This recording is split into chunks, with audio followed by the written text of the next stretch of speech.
আরজি করের ঘটনা সবাই জানেন কম বেশি। এত বড় বিধ্বংসী অবস্থার ভেতরে আছে, অথচ আমরা বলছি আমরা সনাতনী। ওরে আমরা সনাতনী, 16 মিনিটে একটি করে। এর ভেতরে একটা হিন্দু নেই? দিল্লির যে ঘটনা ঘটেছিল নির্ভয়া, ওখানে 4 জন 5 জন কেসে ছিল, 5 থেকে 6 জন, তার ভেতরে 4 জন হিন্দু। এ কোন ধরনের হিন্দু? এ কোন ধরনের হিন্দু? এ কোন ধরনের সনাতনী? লোহার রড যেখান থেকে আমাদের মায়া বাচ্চা পয়দা করে সেখানে ঢুকে দিয়েছে। ঢুকে দেওয়ার পরে জজ কোর্টে গিয়ে বলেছে আমি ঢুকে দিয়েছি ইচ্ছা করে, এখন আমার ইচ্ছা করে ঢুকে দিতে, তাকে ছেড়ে দিয়েছে। তার নাকি বাল ওঠেনি। কিছু মনে করবেন না, ভাগবতাচরে মানে সে 17 বছর বয়সের পরে যায়নি, 18 বছর বয়স হয়নি। এই সংবিধান আমাদের কি শিক্ষা দেবে? সবই চলছে একটি ডগম্যাটিক ভেউজ, সংকীর্ণ ধারণা। এই অবস্থা থেকে কখনো সনাতনী হতে পারে না। এবার প্রশ্ন উত্তর পর্বে। জয় শ্রী রাধে প্রেমময়। মহারাজ, সামন্ত স্বয়ং উপস্থিত আছে, উনি আপনার কাছ থেকে শুনতে চাইছেন, আপনার মুখ থেকে শুনতে চাইছেন। ও দুটো প্রশ্ন। একটা হচ্ছে ধর্ম কথার অর্থ কি? আমরা সাধারণভাবে জানি ধর্ম ধী ধাতু থেকে এসেছে, যা ধারণ করে রাখছে। হয়তো বৃহৎ ব্যাখ্যা আছে, এই সময়ের মধ্যে হবে না, তবু যতটুকু সংক্ষিপ্ত আকারে ওই মনোজিৎ সামন্ত মহাশয়কে বুঝিয়ে দেওয়া যায় সেটা বলবেন। আর সনাতন, আমরা বলি সনাতনী, সনাতন ধর্ম, হিন্দু ধর্ম, হিন্দু কিছু না, ধর্ম সনাতন, এই সনাতন কথার অর্থ কি? এই দুটো প্রশ্ন ওনার আছে। প্রথমে বলে রাখি, যারা যে প্রান্ত থেকে প্রশ্ন করছেন, আমি কিন্তু প্রশ্ন উত্তরদাতা নই। ভগবান পরমাত্মা পরম ব্রহ্ম, তিনি সমস্ত প্রশ্নের উত্তর দিতে পারেন, আমি পারি না। যদি এখন বলি আমি সমস্ত প্রশ্নের উত্তর দেব, কেউ এই প্রত্যাশা করেন, তাহলে প্রথমেই বলবো সেটা ভুল। সক্রেটিস ভারতবর্ষে এসে 5 থেকে 10 বছর সাধনা করার পরে একটি বাক্য শিখেছিলেন, তার নাম হচ্ছে শ্রীমদ্ ভাগবত গীতাতে আত্মানাম বিদ্ধি, আত্মাকে জানো, নিজেকে জানো, নো দাই সেলফ। পরবর্তীকালে আরও উচ্চকোটি ভাবদশায় যাওয়ার পরে উনি বললেন all I know is that I know nothing.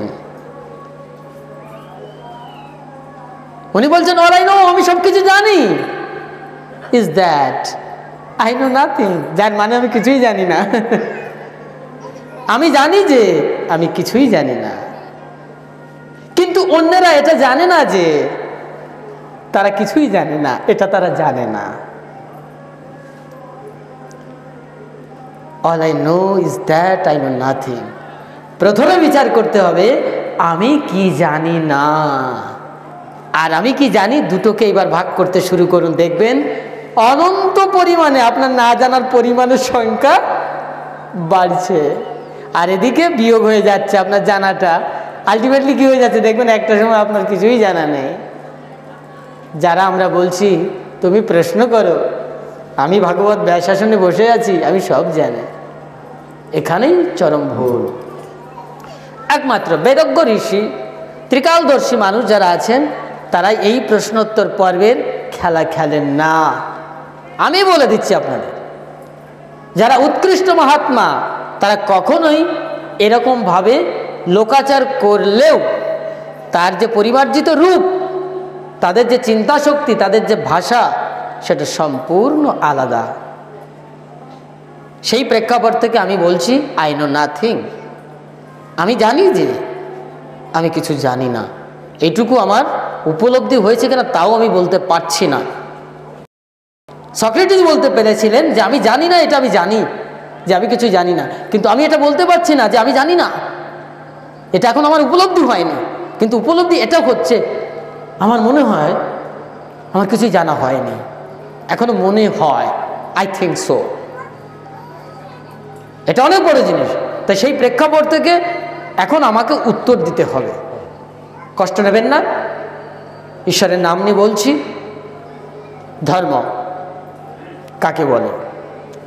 আমি তখন একটি মঠে, ভিন্ন একটি সম্প্রদায়ের মঠ, আমি তো বিভিন্ন মঠে কাটিয়েছি আশ্রমে ব্রহ্মচারী জীবন, বহু সম্প্রদায়, হিন্দু, মুসলিম, বৌদ্ধ, খ্রিস্টান, জৈন, রামানুজ সম্প্রদায়, হিন্দুর গৌড়ীয়, ইসকন আদি থেকে শুরু করে, গৌড়ীয় মঠ থেকে শুরু করে, কাউকে ছোট আমি করছি না।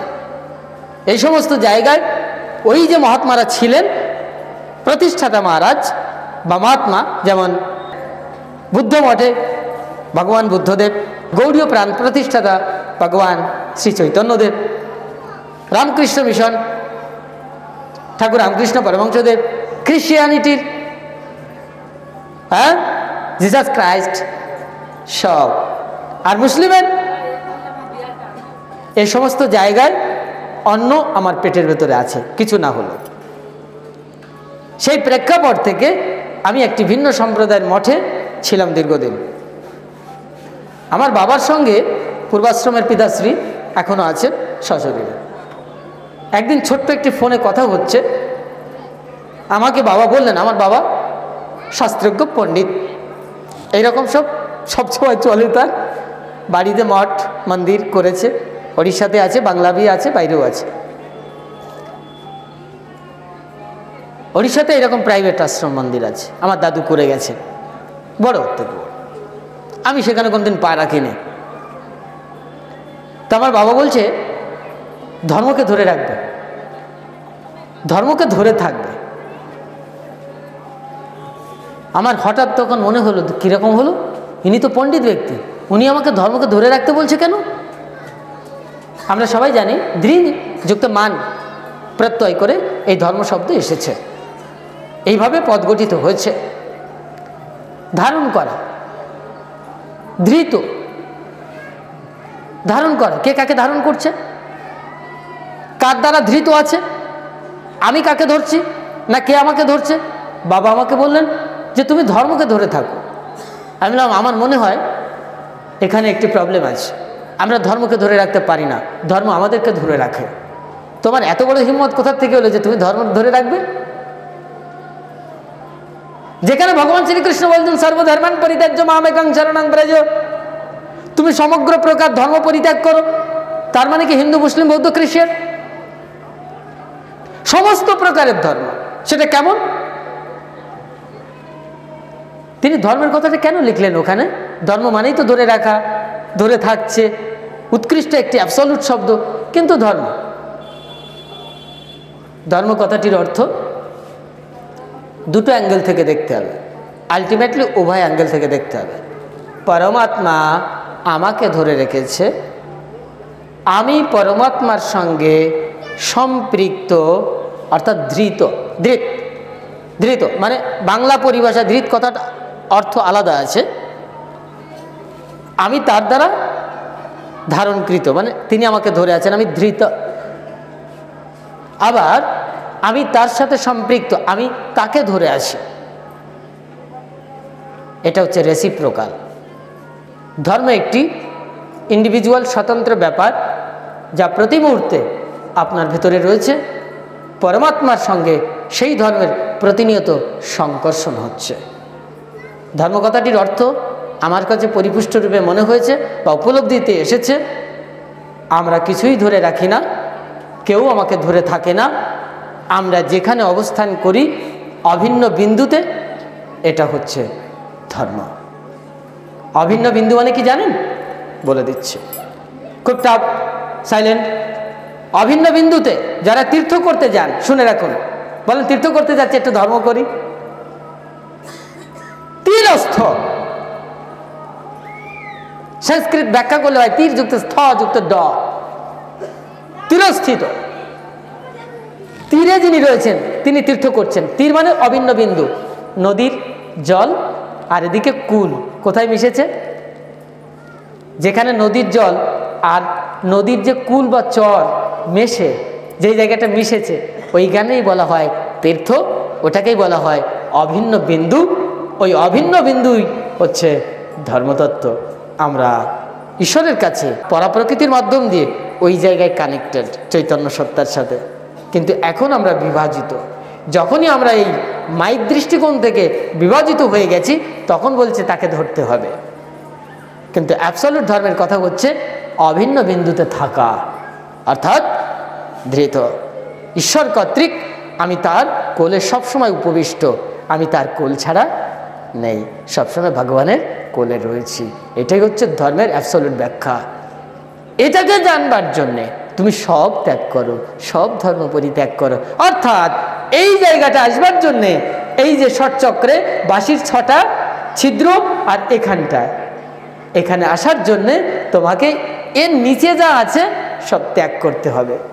এই যে নিচে, এটার নাম হচ্ছে অবিদ্যাক্ষেত্র, আর আজ্ঞাচক্রের উপরে হচ্ছে বিদ্যাক্ষেত্র। আজ্ঞাচক্র এখান থেকে শুরু হলো বিদ্যাক্ষেত্র, 5টি পয়েন্ট আছে বিদ্যাক্ষেত্রে, আর এর নিচে আছে অর্থাৎ বিশুদ্ধ গলা থেকে অবিদ্যাক্ষেত্র। অবিদ্যা মানে যা বিদ্যা নয়, যা জ্ঞান নয়, যা অধর্ম, এগুলোকে তোমাকে পরিত্যাগ করে অর্জুন নিস্ত্রায় গণ্য ভাব। অর্জুন তুমি নিস্ত্রায় গণ্য হও, অর্থাৎ আজ্ঞা চক্রের উপরে ওঠো। এটা হচ্ছে সর্বধর্ম পরিত্যাগ। কাম ক্রোধ মদ লোভ মোহ মাৎসর্য কামনা বাসনা যো কুচবি লোভ যা কিছু আছে সব ছেড়ে দিতে হবে সর্বধর্ম। তাহলে ধর্ম আমরা দুটো পাচ্ছি, ঠিক কিনা? আমরা দুটো ধর্ম পাচ্ছি, একটি অধর্মরূপী ধর্ম, আরেকটি হচ্ছে পরাবিন্দুতে অভিন্ন অবস্থায় রয়েছে, সেটা আরেকটি ধর্ম। এই ধর্মের সঙ্গে ধর্মের যে সংকর্ষণের জায়গা, সেটা জীবের আরেকটি ধর্ম। জীব পরমাত্মার সঙ্গে লিঙ্ক করবার জন্যে, যোগাযোগ করবার জন্যে, যুক্ত হওয়ার জন্যে যে ছটফটানি হচ্ছে, ওটা আরেকটি ধর্ম। ধর্ম বহুত প্রকার, সব কিছু ছেড়ে দিতে হবে, সব কিছু ছেড়ে দিতে হবে। বাপরে বাপ! ঠাকুর রামকৃষ্ণ বললেন জ্ঞানকে পাওয়ার জন্যে প্রথমে অজ্ঞান ছাড়তে হবে, অজ্ঞান ছাড়ার পরে জ্ঞানকেও ছেড়ে দিতে হবে, তারপরে জ্ঞান এবং অজ্ঞানের অপার পারে যেতে হবে। ইসকো নাম অভিন্ন বিন্দু স্বরূপ পরা প্রকৃতির ধর্ম, যেটা ভগবান স্বয়ং নিজ মুখে অর্জুনকে বলেছেন, এই ধর্ম। আরেকটি বলেছিলেন সনাতন। সনাতন শ্রীমদ্ ভাগবত গীতাতে, আজকে গীতা কথা হচ্ছে তো এই জন্য বেশি গীতার কথা বলছি। বেদে সনাতন কথা এসেছে, উপনিষদে সনাতন কথা এসেছে, শ্রীমদ্ ভাগবত গীতোপনিষদ সনাতন কথাটি এসেছে। সনাতন পুরুষ, এই সনাতন অবস্থাকে যারা অনুসরণ করছেন তারা সনাতনী। শ্রী চণ্ডী গ্রন্থে এই সনাতনী শব্দটি উঠে এসেছে। সনাতনী, জগন্মাতাকে সনাতনী বলা হচ্ছে। এই সনা শব্দে সর্বত্র, আর তানি মানে বিদ্যমান, যিনি সর্বত্র বিদ্যমান তিনি সনাতনী। অর্থাৎ গড ইজ এভরিহোয়ার, সর্বং খলিদম ব্রহ্ম, ওই সনাতন। অর্থাৎ যদি তিনি সর্বত্র বিরাজিত হন, আর এই অর্থে তিনি যদি সনাতন এবং সনাতনী হন, তাহলে এখানে যে বাচ্চাটি আছে, ছোট ছোট কীটাণু জীবাণু আছে, এরা সবাই সনাতনী, সবাই সনাতন পুরুষের সাথে সম্পৃক্ত এবং সাক্ষাৎ সনাতন। আপনারা জানেন যে আমাদের মৃত্যু হবে, তাই না? কৃষ্ণ বলেছেন এই শরীর জীর্ণ শীর্ণ হয়ে যাবে, মরে যাবে, থাকবে না, এটা অর্জুন। কিন্তু জেনে রাখুন এই শরীরের কোনো দিন শেষ নেই। আমাদের আলটিমেটলি মৃত্যু নেই। আজকে আমি এই শরীর ধারণ করেছি, কালকে আরেকটি শরীর ধারণ করব। এই শরীরটা কোথায় যাবে জানেন কি? গীতা অনুসারে বলা হয় যে শরীর নষ্ট হয়ে যাবে। নষ্টের পরে মানে কি? নষ্ট মানে কি? কিছুই থাকলো না, কিন্তু কিছুই থাকে না এটা না, এই শরীর থাকে। কোথায় থাকে? মত্যাস্যাম শক্তাত্মানা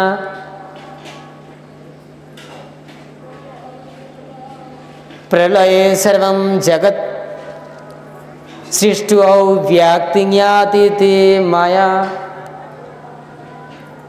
এই শরীরকে মায়া বলা হয়েছে। মায়া শব্দের অর্থ জানুন।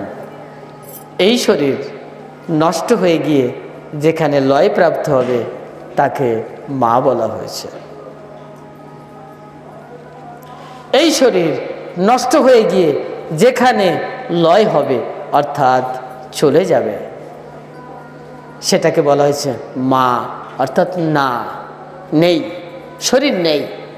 কিন্তু যখন মা সৃষ্ট ব্যক্তি সৃষ্টিকে যখন সৃষ্টি করেন তখন আবার আমার যে সমস্ত সৃষ্টির উপাদান শরীরের ওগুলো লয় ভূমিতে ছিল, ওগুলো আবার সৃষ্টির সময় ব্যক্ত অর্থাৎ প্রকাশ ঘটে। তাই অর্জুনকে কৃষ্ণ বলেছিলেন, অর্জুন তুমি জানো যে এরা মারা যাবে, ধরলাম ওরা মারা যাওয়ার পরে থাকবে না, কিন্তু তুমি কি জানো যে তোমার আমার কতবার জন্ম হয়েছে, ওদেরও হয়েছে? এরকম নয় যে তারা পূর্বে ছিল না এবং ভবিষ্যতে থাকবে না, ভালো করে দেখে নেবেন গীতাতে আছে। এরকম নয় যে তারা পূর্বে ছিল না এবং ভবিষ্যতেও থাকবে না। সুতরাং তোমার মারার অর্থটা কি? মারলেও যা, না মারলেও তা, ওরা থাকবে। এর যে কি ধরনের তত্ত্বগত দিকের ব্যাখ্যা আছে, গীতা ব্যাখ্যা করা impossible on my part, that is not possible on my part. আমার পক্ষে তো সম্ভব নয়, যারা করছেন তাদের ব্যাপার আলাদা। আমি ছোট্ট একটি কিয়দ অংশ বলে গেলাম। তার মানে আমরা সবাই নিত্য, আমরা সবাই শাশ্বত, এই হচ্ছে সনাতন। শুধু সনাতন পুরুষ ভগবান, আর বাকি উনি যা পয়দা করেছেন তা এই সমস্ত কি কি আপনি যে চোখে চশমাটা দিয়ে আছেন ওটাও সনাতন। যদি আপনার শরীরের জৈবিক সত্তা থেকে থাকে এটা একটি জড় পদার্থ চশমা, কিন্তু আপনার দৃষ্টিশক্তির প্রকাশ ঘটিয়ে দিচ্ছে কি করে, দেখতে সাহায্য করছে কি করে এই জড় পদার্থের ভেতরে, এই দৃষ্টি শক্তিটা আসছে কি করে, দর্শন শক্তি। সুতরাং চির কনসিয়াসনেস, চির চৈতন্য সত্তা বিরাজ করছে এই জগৎ ব্রহ্মাণ্ডে। এক চিত্ত চৈতন্য, শাশ্বত সনাতন সত্তা ভিন্ন, আর দ্বিতীয় কোনো বস্তু নেই। তোদের চৈতন্য হোক, ঠাকুর অন্তিমে বললেন তোদের চৈতন্য হোক। এ কথার ব্যাখ্যা কেউ করতে পারবে না। চৈতন্য হোক মানে চৈতন্য নেই, বলে জীবের চৈতন্য নেই।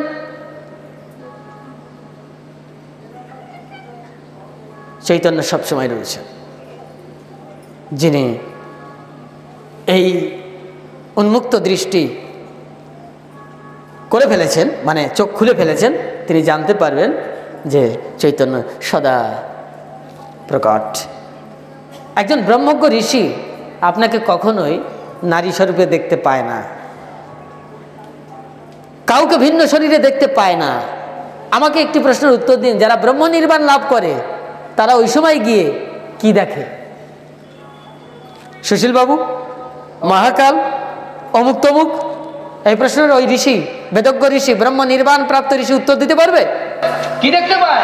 উনি উত্তর দিয়েছেন পরম ব্রহ্ম স্বরূপ ক্রিয়াত্মক শক্তি বা সৃষ্টি শক্তি।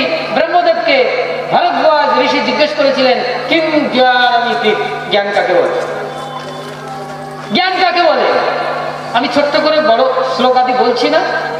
ব্রহ্মদেব বলেছিলেন সব কিছু তুচ্ছ, সব কিছু লয়প্রাপ্ত, সব কিছু ত্যাগ আদি সব কিছু সব করে ছেড়ে ছেড়ে দিয়ে জগৎ ব্রহ্মাণ্ডের সমস্ত পদার্থ আদি যা কিছু আছে সব মাথার থেকে হটে গিয়ে তুমি একমাত্র একটা জিনিসই দেখবে সব জায়গায়, চৈতন্য আছে, আর কিছুই নেই।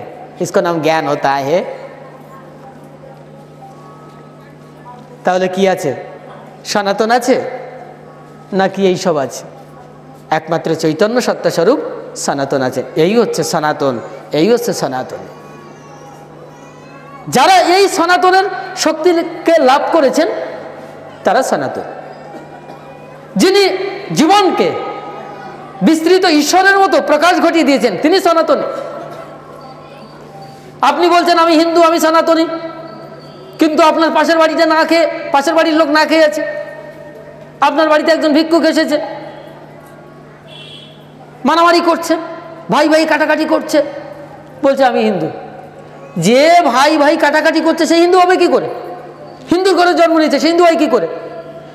দুই ভাই বলছে কি ওই পাড়ায় কি বলছে আমি হিন্দু, এই ভাই এর সাথে মারামারি করে কি ওই পাড়ায় কি বলছে আমি হিন্দু। অদ্ভুত ব্যাপার, এটা কোন ধরনের হিন্দু?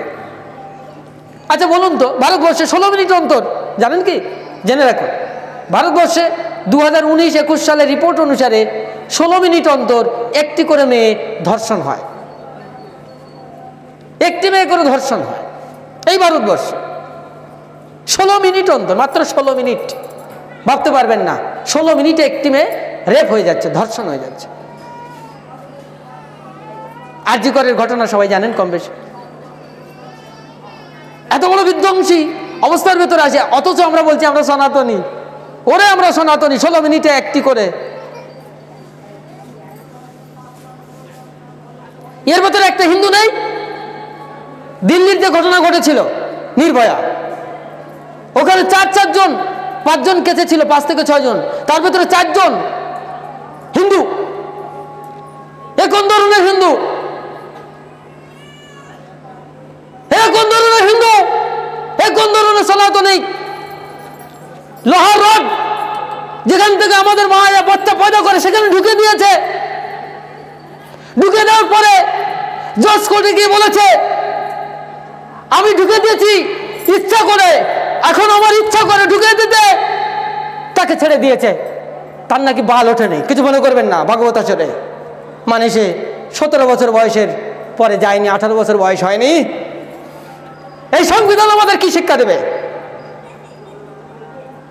সবই চলছে একটি ডগম্যাটিক ভেউজ, সংকীর্ণ ধারণা। এই অবস্থা থেকে কখনো সনাতনী হতে পারে না।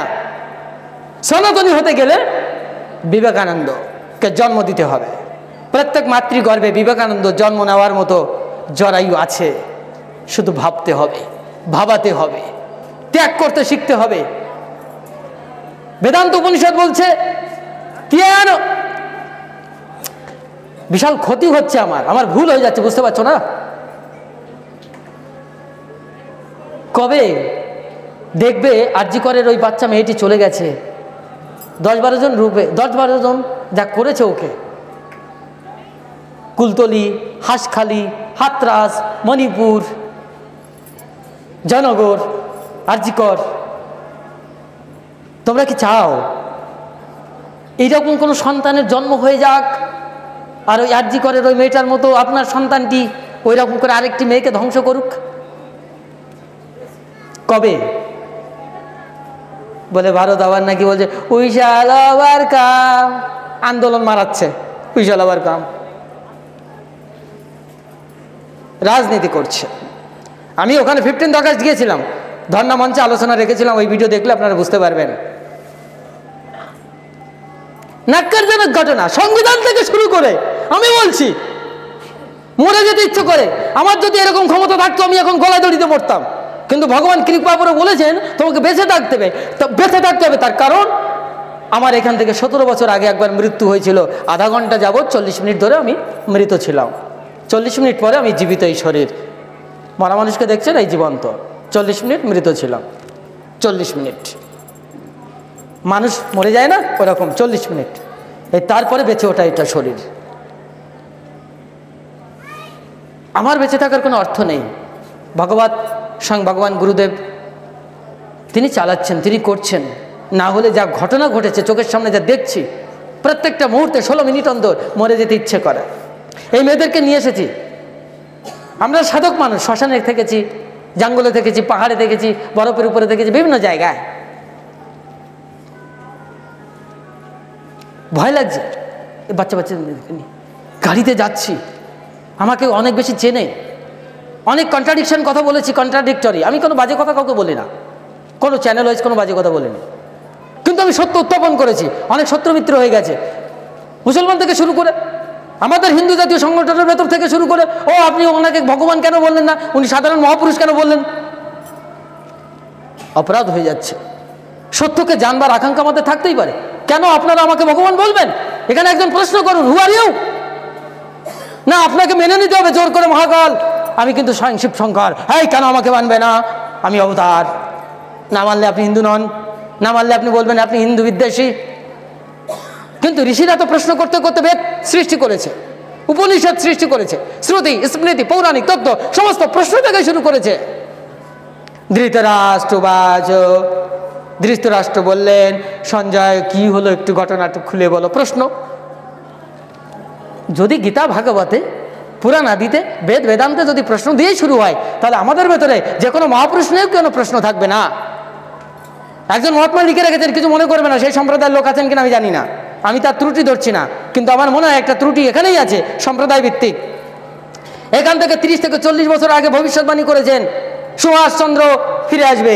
40 বছর গড়িয়ে গেছে, এখন সুভাষ আসেনি, আর তাই নিয়ে এখনো দাদা ধরে বলছেন নারায়ণ রাম। কিসের দৃষ্টান্ত, কিসের সত্য দৃষ্টান্ত এটা? 40 বছর হয়ে গেছে, ভবিষ্যৎবাণী সাকসেস হয়নি, এখনো পর্যন্ত রেল লাইনে লিখে রেখেছে সুভাষ ফিরে আসবে, বাণী হচ্ছে অমুক। আপনারা তাই মুখস্থ করেন আর প্রণাম করেন। এটা ভবিষ্যৎবাণী 40 বছর এখনো পূর্ণ হয়নি, তাহলে ঘোড়ার ডিম করতে তুমি ভবিষ্যৎবাণী করেছো? বলে যেতে হতো আমার এই ভবিষ্যৎবাণী সুভাষচন্দ্র ফিরে আসবে, সুভাষ বোস ফিরে আসবে এখান থেকে 100 বছর পরে। বলতে বলতে সুভাষ বসু ফিরে আসবে, এটা যে কত বছর পরে সেটা বলেনি ভবিষ্যৎবাণী।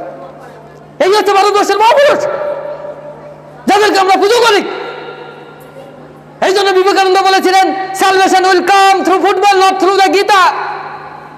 বহুত কঠিন কি বাত, গীতা জ্ঞানের আগে ফুটবল খেলা শিখতে হবে। মুক্তি তোমার ফুটবল থেকে আসবে, গীতা থেকে আসবে না। গীতা একটি সর্বোৎকৃষ্ট সর্বোচ্চ ডিগ্রির পূর্ণ ষোড়শ করা চন্দ্র বিশিষ্ট একটি চন্দ্র, যা আপনাদের কাছে ধারণার বাইরে। তাই জীব এটা জানতে পারবে না, তাকে জানতে গেলে প্রথম থেকে এখান থেকে শুরু করতে হবে, উপস্থবেগ থেকে শুরু করতে হবে, নিচের থেকে শুরু করতে হবে। ওই নিচের অবস্থা হচ্ছে ক্ষেত্র, ওই নিচের অবস্থা হচ্ছে ইদম শরীরম কৌন্তেয়, এই শরীর, এই ক্ষেত্র, এটাকে কাজে লাগাও। এই বিল্ডিংটা তৈরি হচ্ছে ফাউন্ডেশন থেকে। এই হারমোনিয়ামটা বাজছে কি করে? ওখানে অনেকগুলো বড় আছে, রূপক আছে, ওই রূপকটা খুলে দিলে হারমোনিয়াম থাকে না, হারমোনিয়াম বাজবে না। তুলসী মঞ্চটা কোথায় দাঁড়িয়ে আছে? একটি ভিত্তির উপরে, ওটাকে ফুটবল বলা হয়। এটাকে কর্মের প্রতীক, ক্রিয়াত্মক, জ্ঞানাত্মক, ইচ্ছাত্মক সবকিছু রয়েছে ফুটবলের ভেতরে। ফুট মানে পা, পায়ের উপরে দাঁড়িয়ে সমস্ত জগৎ চলছে, মানুষ বেঁচে আছে। স্বামী বিবেকানন্দ কি বলেছে? আপনারা এখনো পায়ের উপরে দাঁড়াতে পারেননি, বলে দিচ্ছি কেন দাঁড়াতে পারেননি, আরেকটি ব্যাখ্যা করে দিচ্ছি। যদি শরীরে বীর্য না থাকে তাহলে হাঁটুর বল কমে যায়, আর্থারাইটিস যাতে দাঁড়াতে পারে না মানুষ। ওই বীর্য হচ্ছে ফুট, ওই বীর্য শক্তি কোথায়? হিত্তাহর ব্রহ্মচর্যম তপত্তমম ঊর্ধ্বরিয়ত ভবত ইয়স্তু নাতু মানুষ। দেবতা, দেবতা তারা, নাতু মানুষ। যে শরীর বীর্য কেন্দ্রিক হয়নি, স্বামী বিবেকানন্দের শরীরে, চৈতন্যদেবের শরীরে বীর্য চিনির মতো হয়ে গেছিল, মিশ্রির মতো হয়ে গেছিল শক্ত।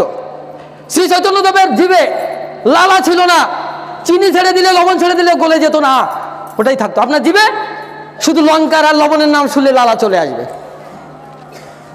কারা এরা? কি শিক্ষা দিয়েছে? আর আমরা কি শিক্ষা দিচ্ছি? দুই হাত উঁচু করা, দ্যাট ইজ কল্ড কি? জানেন কিনা? ধাই ধাই করে নাচবেন, কীর্তন করবেন। যদি হাঁটুতে বীর্য না থাকে, আপনি তো মরবেন 2 দিন পরে, ডাক্তারের কাছে দৌড়বেন, হাঁটুতে আমার আর্থারাইটিস হয়েছে, হাড়ের সাথে হাড়ের ঘর্ষণ লেগেছে, ক্র্যাক করে গেছে। ফুটবল খেলবো কি করে? কীর্তন করবো কি করে? শরীরে যখন সপ্ত প্রকার ধাতু থাকে, ওই ধাতু যদি বিনষ্ট হয়ে যায়, তখন দেখা যায় আপনার শরীরে কোনো কাজ করছে না। এই জন্যে বৈষ্ণব ইতিহাসে বলা হয়েছে, সর্বদেহে ধাতু রূপে বৈশে কৃষ্ণ শক্তি, তাহা সানে করে স্নেহ তাহানে সে ভক্তি। যে শরীরের ভেতরে ধাতু আছে, বীর্য আছে, সে ব্যক্তি কৃষ্ণ কৃপা লাভ করবে, কৃষ্ণ শক্তিকে স্নেহ করতে পারবে, যত্ন করতে পারবে। নিজের শরীরকে যত্ন করতে শিখুন। এটাই হচ্ছে ক্ষেত্র, এটা হচ্ছে ফুটবল, এটা হচ্ছে ধর্ম, এটাই হচ্ছে সনাতন সিদ্ধান্ত, এটাই হচ্ছে বৈদিক বেদান্ত উপনিষদের সিদ্ধান্ত, গীতা উপনিষদের সিদ্ধান্ত। আই থিঙ্ক সো পার্সোনালি, আমি তো এটা অন্তত এই দর্শন করেছি, এটা উপলব্ধি করেছি, এবং ভগবত সত্তা ভগবান শ্রী গুরুদেবের কাছ থেকে এটা শিখেছি। বাকিটা আপনাদের ব্যাপার। আচ্ছা, একটি কথা বলে রাখি, প্রত্যেকে এখানে মা বোনেরা আছে। আমি আসলে লোকাচারের ধর্ম করি না, তো আমার ভাষার ভেতরে অনেক বিকৃতকরণ ভাষা ব্যক্ত হয়ে যায়, কিছু মনে করবেন না। কারণ হৃদয় দিয়ে লড়াই করতে হয়। যারা যারা লড়াই করে হৃদয় দিয়ে, যারা হৃদয় দিয়ে লড়াই করে তাদের একটু ভাষা, তাদের এটা। ভগবান শ্রীকৃষ্ণ কোটি কোটি মানুষকে মেরেছিলেন, জানেন কিনা বলুন তো? কুরুক্ষেত্রের যুদ্ধে কতগুলো মানুষ যুদ্ধ করেছিল? একদম কাউন্টেবল, কাউন্টেবল। এক অক্ষয়ণী সেনাতে কতগুলো মানুষ থাকে, কতগুলো ঘোড়া থাকে জানেন? কয়েক লক্ষ ঘোড়া আর হাতিকে মারা হয়েছে। তারা কি দোষ করেছিল? হে কৃষ্ণ, তুমি উত্তর দাও। এই জন্য আমার ভাষা একটু খারাপ হয়ে যায়, কারণ কৃষ্ণ ধর্মকে প্রতিষ্ঠা করবার জন্য হৃদয় দিয়ে লড়াই করতে গিয়ে বহু মানুষকে, বহু প্রাণীকে হত্যা করেছিলেন। এই জন্য আমার মুখের একটু ভাষা খারাপ হয়ে যায়, ক্ষমা চেয়ে নিচ্ছে।